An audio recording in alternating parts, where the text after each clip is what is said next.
YSR Congress party Kurnool జిల్లా అధ్యక్షుడు మాజీ MLA S V Mohan Reddy comments. కూటమి ప్రభుత్వం ఏర్పడినప్పటి నుండి రెడ్ బుక్ రాజ్యాంగాన్ని అమలు చేస్తున్నారు. కర్నూలు వైఎస్ఆర్సీపీ యువజన విభాగం సిటీ ప్రెసిడెంట్ బాలుపై పోలీసుల వేధింపులు పెరిగాయి.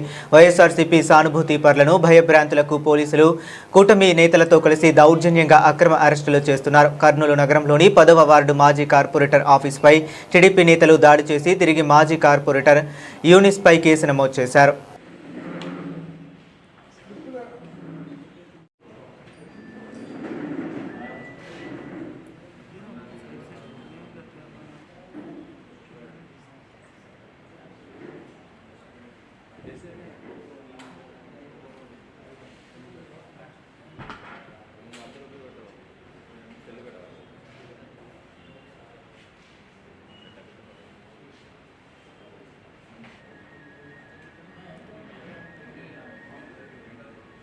నిన్న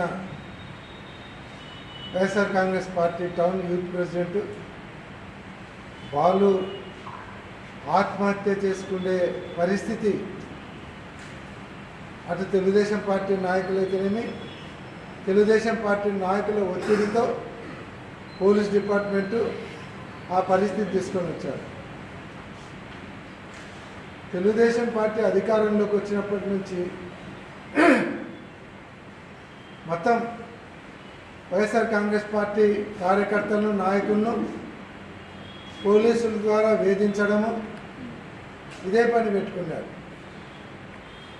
అన్నిటికీ పోలీసులు ఉపయోగించుకోవడమే. వైఎస్ఆర్ కాంగ్రెస్ పార్టీ నాయకులను వేధించాలంటే పోలీస్ కేసు కొట్టడము, ఎవరిదైనా ల్యాండ్ కబ్జా చేసి దాన్ని రెగ్యులేట్ చేసుకోవాలంటే పోలీసులు ఉపయోగించుకోవడము, ఎత్తుకొచ్చి కొట్టి ఒప్పియడం. ప్రతి దానికి పోలీసు అడ్డం పెట్టుకొని రాజకీయం చేస్తూ ఉంటారు. హత్యా రాజకీయాలు ఎక్కువైతున్నాయి. అధికారంలోకి వచ్చిన కరెక్ట్ 6 నెలల లోపలనే అట నంద్యాలలో కొత్తపల్లి సుబ్బరాయుడిని చంపడం, బండారి ఈరన్నను ఆలూరు కాన్స్టిట్యున్సీలో చంపడం, ఇదే పని పెట్టుకున్నారు. ఇంకా దౌర్జన్యాలు అయితే లెక్కలేనని ఉన్నాయి. వాళ్ళే దౌర్జన్యం చేస్తారు, వాళ్ళే కేసులు పెడతారు.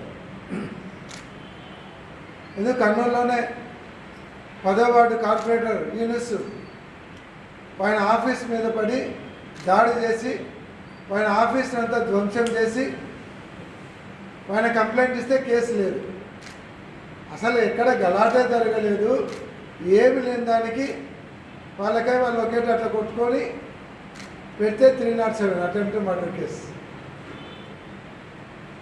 దెబ్బే లేకుండా అటెంప్ట్ మర్డర్ కేసు, దెబ్బే లేకుండా కట్టుకుంటారు. అటెంప్ట్ మర్డర్ కేసు పెట్టి పొద్దున్నే తిరుగుతుంటారు డబ్బు మీద. వాళ్ళ మీద కేసులు ఉండవు. అసలు ఏం జరగని దానికి 307 కేసు. మొన్నటికి మొన్న ఒక మా వైఎస్ఆర్ కాంగ్రెస్ పార్టీ కార్యకర్త కుటుంబ సభ్యుడు ఆత్మహత్య చేసుకుంటే దానికి ఆత్మహత్య కారకులు తిలక్ ఆయన జిల్లా సోషల్ మీడియా ప్రెసిడెంట్, ఐటీడీసీ ఏదో పేరు పెట్టినారు. ఆయన ప్రెసిడెంట్ టీడీపీలో. ఆయన చేసినటువంటి బెదిరింపుల వల్ల, ఆయన టార్చర్ పెట్టడం వల్ల,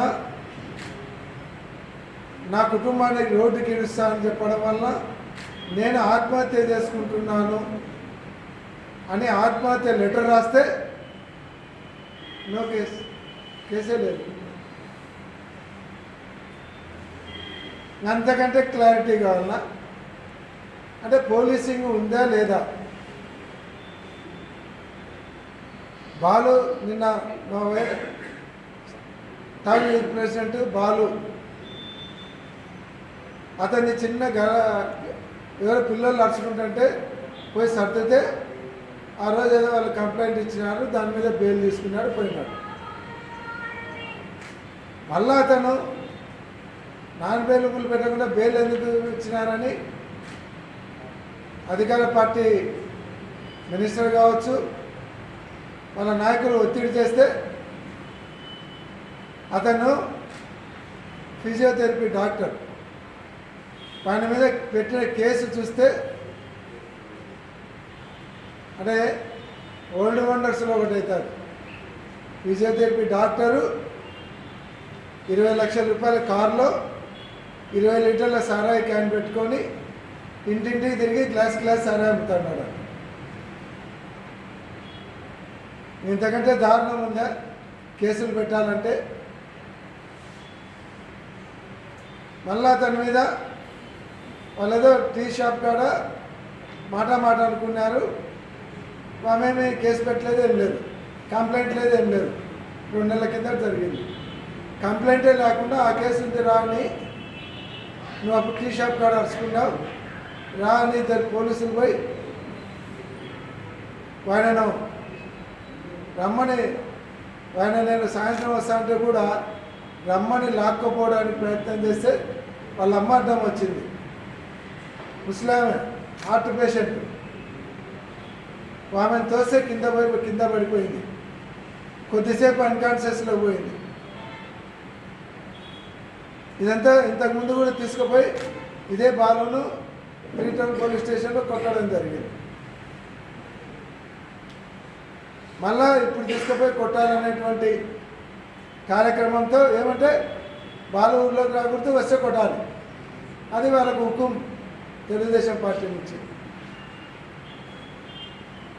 మళ్ళీ తీసుకుపోయి కొట్టడానికి ప్రయత్నం చేస్తే ఇంకా ప్రెజరు వాళ్ళ అమ్మ కింద పడిపోవడము, అన్కాన్షియస్లో పోవడము, ఇవన్నీ తీసుకుపోయి మళ్ళీ కొడతాడు అనేటువంటి భయభ్రాంతులతో అక్కడ ఉన్నటువంటి ఆ కత్తి తీసుకొని సూసైడ్ అటెంప్ట్ చేసినాడు.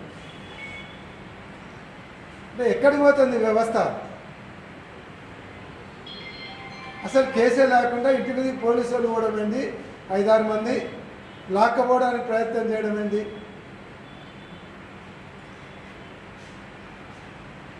ఇంత దౌర్భాగ్యమైనటువంటి పరిస్థితుల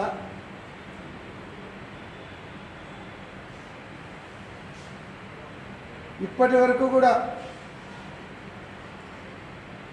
అందరి మీద జిల్లాలో కావచ్చు, రాష్ట్రంలో కావచ్చు, ఎక్కడ పడితే అక్కడ పోలీసులు కేసులు.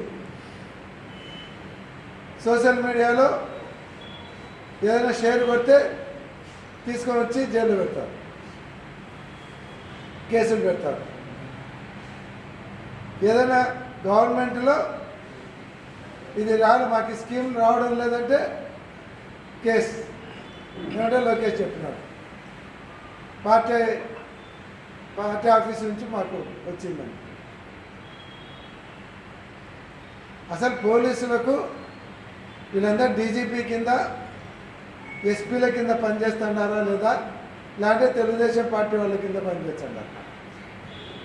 నేను అందరు పోలీసుల గురించి కాదు, కొంతమంది మాత్రం పోలీసు డిపార్ట్మెంట్కి ఉన్నటువంటి మర్యాదను పోగొడుతున్నారు. కొంతమంది నెత్తి మీద 3 సింహాలు ఉన్నాయి. పోలీస్ అంటే 4వ సింహం అని సినిమాలలో చెప్తుంటారు. ఆ 3 సింహాలు కూడా తలదించుకునే స్థాయి తీసుకొని వస్తున్నారు కొంతమంది. ఇంత అన్యాయంగా తయారైపోయింది.